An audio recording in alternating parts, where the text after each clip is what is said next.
back to another YouTube video. This time we're going to be taking you to the track, which is pretty fundamental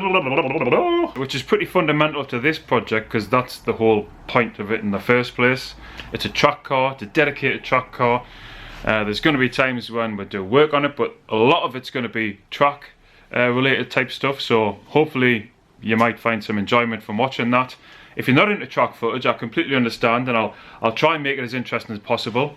At the start of the year, way back in, I think it was April or May, something like that, I put some videos on YouTube, and it was just sort of like track sessions, mainly of me going around at Teesside Autodrome, and one of Spencer as well, who will probably be in some future videos, but I think he's got camera fright at the minute, so he hasn't shown up to do any of these yet.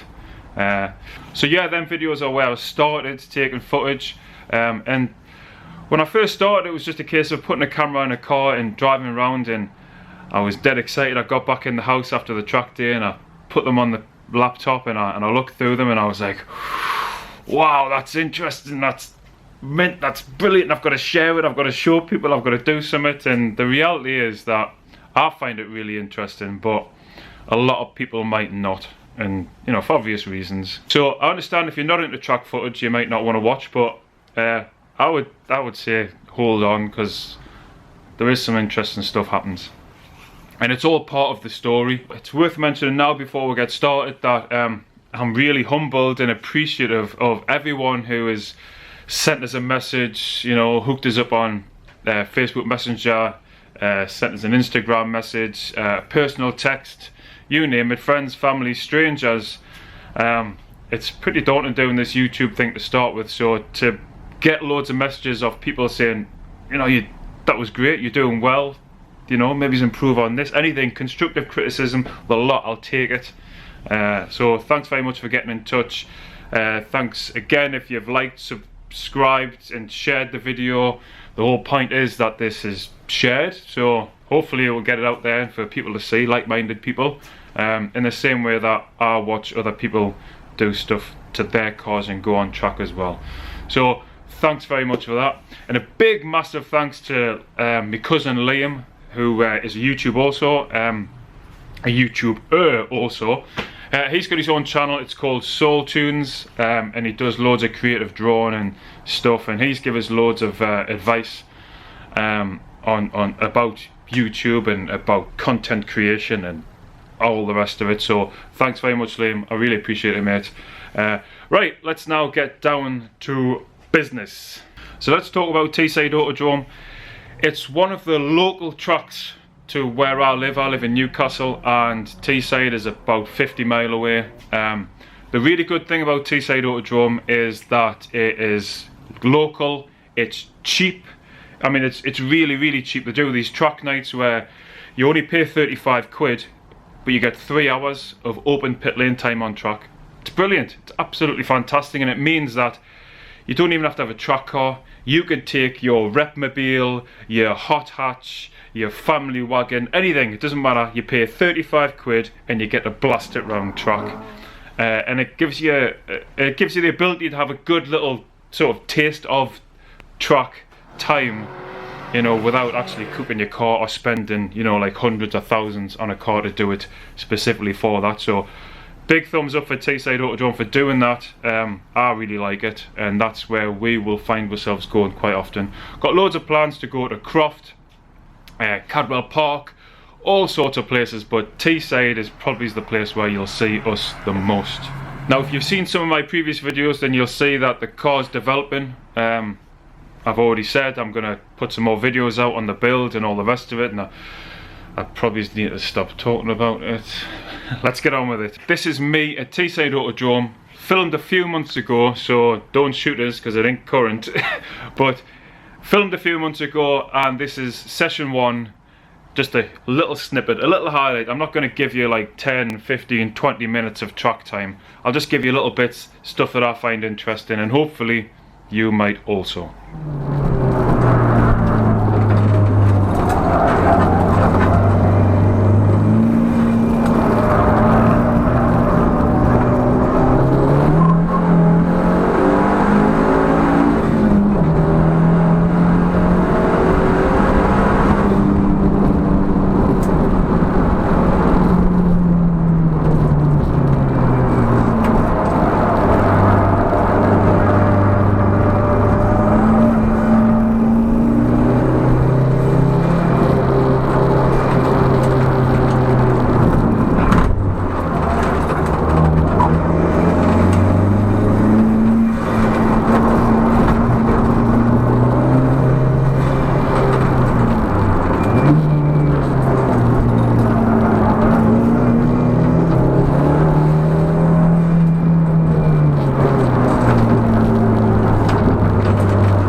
that's only a little snippet of track time, but it's really what I find interesting about being on track. It doesn't matter what car you've got, you know, that little 106, you know, no disrespect to the lad who's driving it, but the Lupo, our car, it's a powerful little car. It eats up cars like that in terms of straight line speed all day, all night.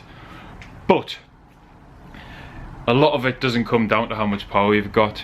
A lot of it doesn't come down to how good your car is, you know. Sometimes you see a small car and it just turns out that that guy is an absolute racing driver behind it. He knows the track, he knows his car, he can perform really well, and then for people like me it makes it, then it's either all about the chase, you're chasing cars down, trying to keep up, sometimes being surprised when, you know, like this little car that doesn't look like much all of a sudden is an absolute weapon on track. It's a really interesting thing. So yeah, it doesn't matter if your car is an absolute weapon or not. The important thing is that you're just having fun, and that's what we're doing. Like all track day sessions, this one showed up a few problems, weaknesses in the car. This time it was the suspension. There's not been any change in the suspension since I've owned the car. It came with TA Technics coilovers, which are budget coilovers, I know. They're not performance, they don't have any racing pedigree, they were never going to last long. I understand that, that's fine. But they definitely start to show their age now. And to be honest, it's mainly just on the front. It's not so much a rear end problem. The rear end of the car is really stiff, the turn in's really tight because of it. The front ends are getting a little bit floppy. Half the reason around that is because it's a converted car. It was a tiny little 1 litre car, now it's a 1.8 turbo engine. The size and the weight of the engine up front, it puts a load more strain on the suspension, and because of that we're starting to get to the point where the suspension's starting to give up. You feel it on track after about 5-10 minutes of spirited driving, so the car feels nice and tight and it's great, but after about 10 minutes the oil in the dampers gets hot, the springs get warm, everything, and then all of a sudden it starts to feel a bit Mr. Soft. And we're used to it now. We always thought the suspension was going to cause problems, and shock horror, they are. So now we're going to jump into session 2. Now session 2 was the eventful one, should we say, and for obvious reasons. First of all, it started to rain, which I always thought was like the worst thing that could happen on a track day, and you know, like, oh, what's the point going out? You're never going to see the full potential of the car. But I think it's pretty interesting and important that I go out anyway, you know, because you're going to go slower, yeah, you're going to take it a bit more easy, but you have to get out there and really sort of get a feel for the car in all conditions. So this is session 2 with me in the rain.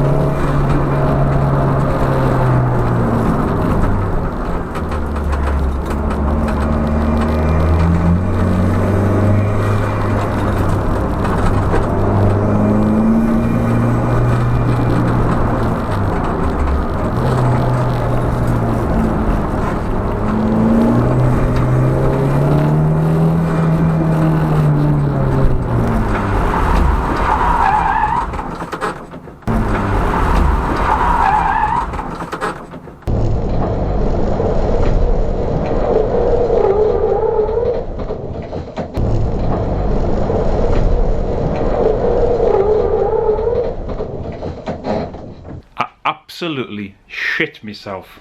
I'm not even lying. It was a real scary bum twitching moment, and it was the first time that I've came off and sort of lost control in this car and on track, and I always envisaged that if it would happen in a nice open space, and I would just come off and I'd go, oh yeah, dust myself off. And when it happened down that back end of Teesside, it's really busy down there. Obviously there's that little chicane, there's tyres on the side, there's an embankment, there was cars behind us as well as in front of us, so you know, all sorts of things could have went wrong. So I'm really happy that when it did happen, it went fine. So you might think that'll be a good time to retire, but no, I've paid me money, I'm gonna get my track time. So I carried on with the session. I just took it really easy, slowed right down, and sort of started to get a feel for the car again. I started to recover, to be honest.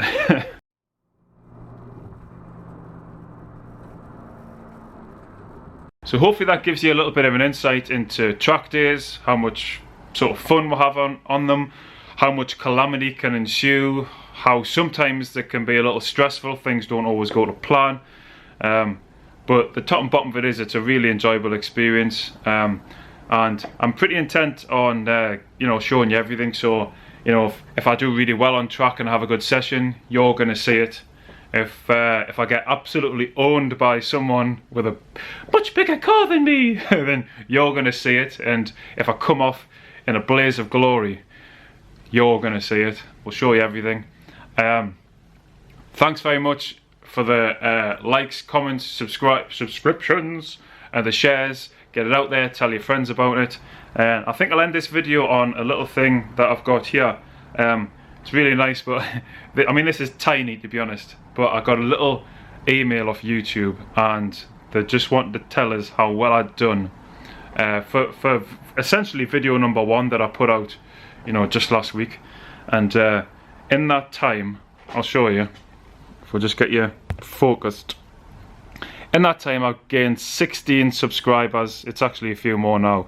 271 views and 899 minutes of view time, which is just shy of 15 hours. So, you know, there's that much content out there, there's that much choice, and people have chose to watch some Geordie gasbag in his garage talking crap about his little car that he goes round in circles with on the track. It's mental, absolutely mental, mind blown. Thanks very much. Be sure to tune in next time for another adventure in the Furious Frog.